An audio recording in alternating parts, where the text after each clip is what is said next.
ఛాతి నెపమున సూతసుతున కింద నిలవరహత లేదందువా. ఎంత మాట. ఇది క్షాత్ర పరీక్షయే గాని క్షత్రియ పరీక్ష కాదు కాకూడదు. ఇది కుల పరీక్షయేనందువా.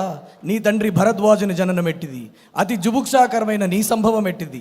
మట్టి కుండలో పుట్టిదివి కదా, నీది ఏ కులము.